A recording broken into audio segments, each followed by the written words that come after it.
Hare Krishna, welcome everyone to today's live reading from Brilliant as the Sun, a retelling of Srimad Bhagavatam, Canto 2, Mysteries of Creation. At the moment we are reading from chapter 1, the first step to step in God realization.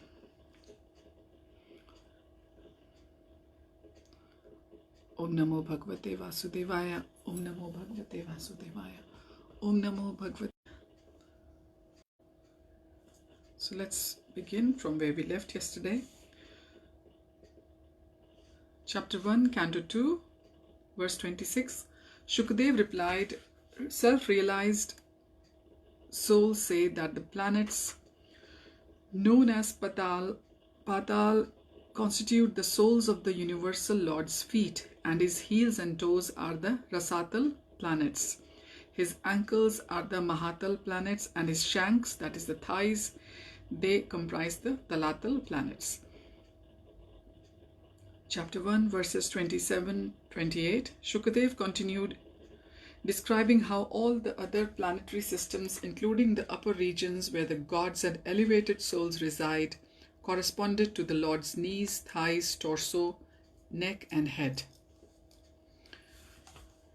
We've been asked here in the chapter to look at Appendix 2.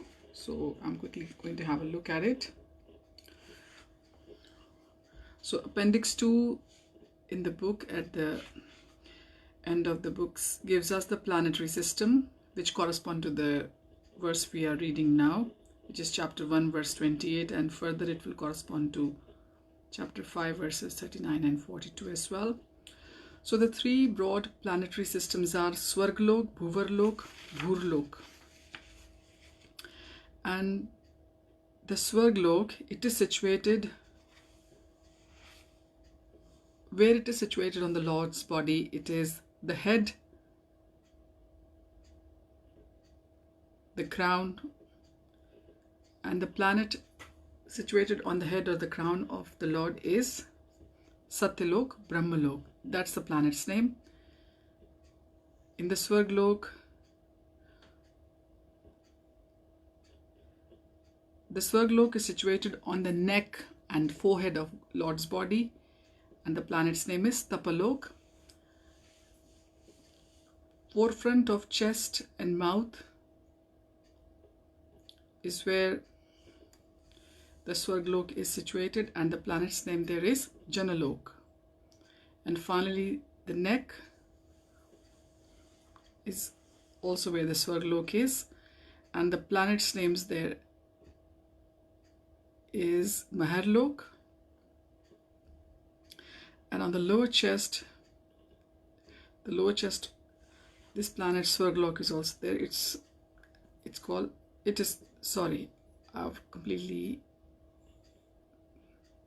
Let me begin again, because I confuse myself. So the three broad planetary systems names I told you, Swarglok, Bhuvarlok and Bhurlok. So where is Swarglok situated on the Lord's universal body? It is on the head, the crown, the neck, the forefront of chest, mouth and the neck. So on the head and crown, the planet's name is Satyalok or the Brahmalok.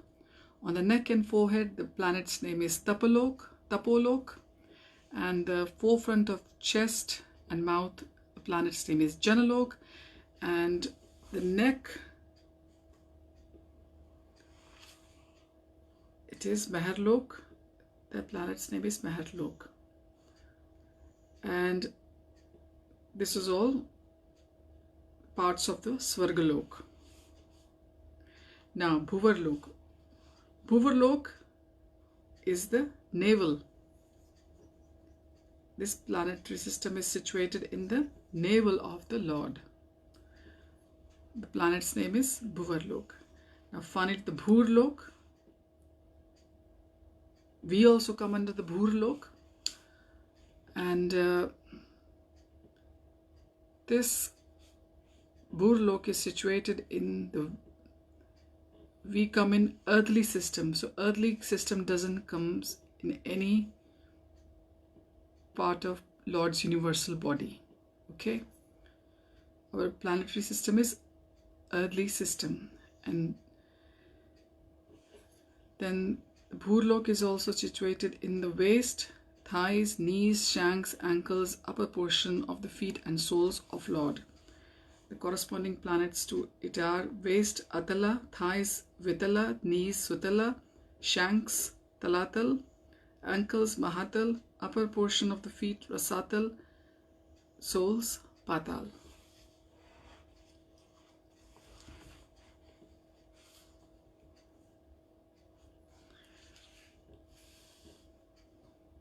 As Parikshit listened, he again remembered Krishna's famous conversation with Arjun on the battlefield of Kurukshetra.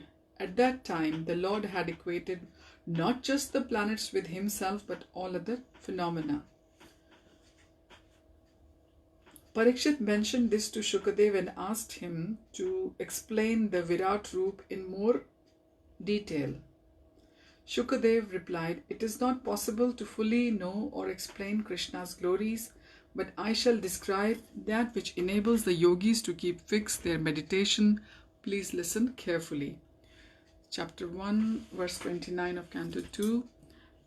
The yogi should see the gods headed by Indra as the Virat Roop's arms. They should meditate on the directions as his ears and physical sound as his sense of hearing. When the yogi sees blazing fire, he should think it is Lord's mouth. The Ashwini Kumar brothers are his nostrils, and all material fragrance is his sense of smell.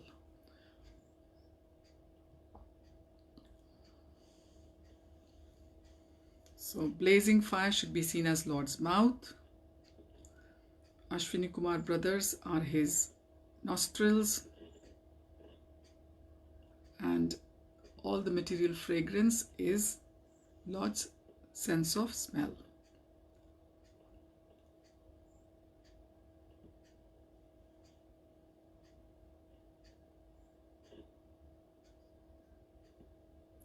And the gods headed by Indra as the Virat Roop of Lord's arms. Parikshit marveled at the mention of the Ashwini brothers. They were the gods' physicians, expert at using the fragrance of herbs and plants to heal their patients. He realized that the source of their expertise was the Lord's nostrils. Learning that fire is his mouth explained why sacrificial oblations are made into the fire for Vishnu's pleasure. Chapter 1, verse 30. Shukadev raised his hand to indicate the reddish evening sky. One should see the expanse of outer space as the Lord's eye socket. Pointing to the setting sun, he said, "The sun which gives us the ability to see is his eyeball. When day passes into night and night again becomes day, this is the blinking of Vishnu's eyelids." So if we look at sun, one should remember that is the eyeball of Lord, and when day passes into night and night again becomes day, this is the blinking of Vishnu's eyelids. Then pointing to the Ganges river where several black-spotted deer had come to drink, he added, "On seeing or drinking water, he should meditate on how it comes from the Lord's palate, and all tastes come from his tongue." Parikshit said that he thought the god Varuna controlled water. Shukadev said, "Varuna receives his powers from Lord's palate. Even the highest personalities in the universe like Brahma obtained their power from the mere movements of Vishnu's eyebrows." Parikshit marveled at Krishna's greatness. He realized that even the Brahmana's powers to curse must come from the Lord. The king felt comforted knowing that Krishna's acts are all good. Hearing the melodic chants coming from the nearby temples where Brahmanas were beginning their evening rituals, Shukadev said, "The Vedic hymns are the Lord's cerebral passage. Death and its presiding deity, Yamaraj, who punishes sinners, are Vishnu's jaws. When the yogi remembers the affectionate dealings of his family members, he should think that the art of affection is his set of teeth. So the art of affection is the set of teeth of the Lord. When he feels attracted to the material world, he should understand that this alluring potency of the material energy is the Lord's smile. Indeed, my dear Parikshit, the entire material creation is but Krishna's glance. Chapter 1, verse 32. Everything gross and subtle exists on Vishnu's body. For example, modesty is Lord's upper lip. Hankering is his chin. Religion is his breast. Irreligion his back. Brahma, the first progenitor in the universe, is empowered by the Lord's genitals. The two gods who govern fertility, Mitra and Varun, derive their power from Vishnu's testicles. The oceans exist because of the Lord's waist, and the mountains because of his bones. Shukadev became animated as he spoke, gesticulating gracefully to illustrate his points. Sometimes he looked about at the surrounding sages and at the other times focused intently on Parikshit as he continued describing the Virat Roop. Chapter 1, verses 33 and 34. The rivers are his veins and trees are his bodily hairs. The all-powerful wind is his breath. Passing ages are his movements, and the interactions of the modes of nature are his activities.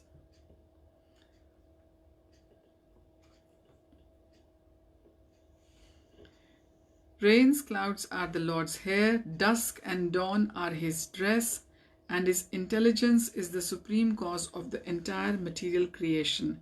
His mind is the moon, the reservoir of all changes. Parikshit listened in fascination as Shukadev described the material energy's complete dependence on Vishnu.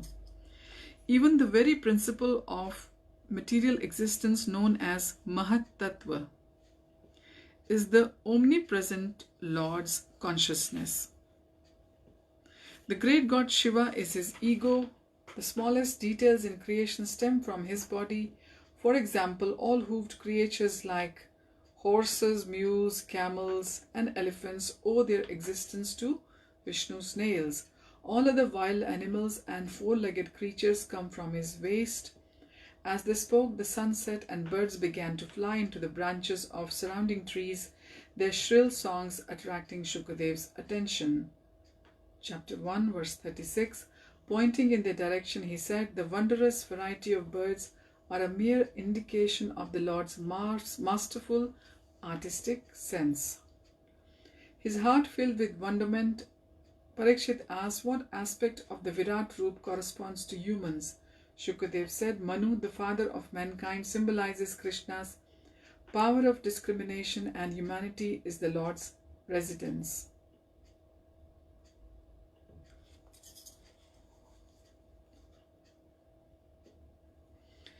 As a king, Parikshit was familiar with the Manu Samhita, the instructions given by Manu meant to govern the human conduct.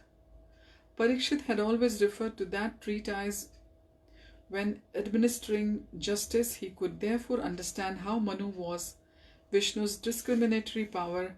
However, he was unsure why humanity was the Lord's residence. He asked the sage, who replied, "This is because the human body is not meant for bestial pleasures." I don't know if I pronounce it right. It is spelled as B-E-S-T-I-A-L, bestial. I would put bestial pleasures, but to attain God realization and associate with him. Parikshit inquired, "Please tell me which part of the Lord's universal body produces humans?" Shukadev first spoke about the celestial human races. The Gandharvas, Vidyadhars, Charans and Apsaras are manifestations of Lord's musical sense, and the Asuras are his mighty prowess in fighting. What of the early humans? Now, this is very interesting. Chapter 1, verse 37. Brahmanas come from the Virat Rupa's face, Kshatriyas are born from his arms, Vaishyas from his thighs, and Shudras from his soles. As well as humans, all the gods are included in the Virat Rupa's body. Shukadev paused and looked around the assembly of sages. O saintly ones, since the entire cosmos comes from Vishnu's body and is subsequently sustained by him, it is the duty of human society to utilize everything to propagate his glories. Such sacrifice will bring about peace and happiness for everyone. Chapter 1, verse 38. The sages listened appreciatively as Shukadev continued, as you asked, O king, I have now explained in detail the universal conception of the Supreme Lord. The yogi who desires liberation from material bondage should fix his mind on this form. Thus he will gradually realize that everything in existence is a manifestation of Vishnu. Chapter 1, verse 39. Turning once again to the assembled sages, he added, Vishnu's spiritual body is the source of creation. By meditating on his personal form, the yogi experiences transcendental bliss which protects him from falling prey to material allurements. However, if the yogi diverts his concentration from the Lord, there is every possibility that he will again become degraded. So this brings us to the end of chapter 1 of Canto 2.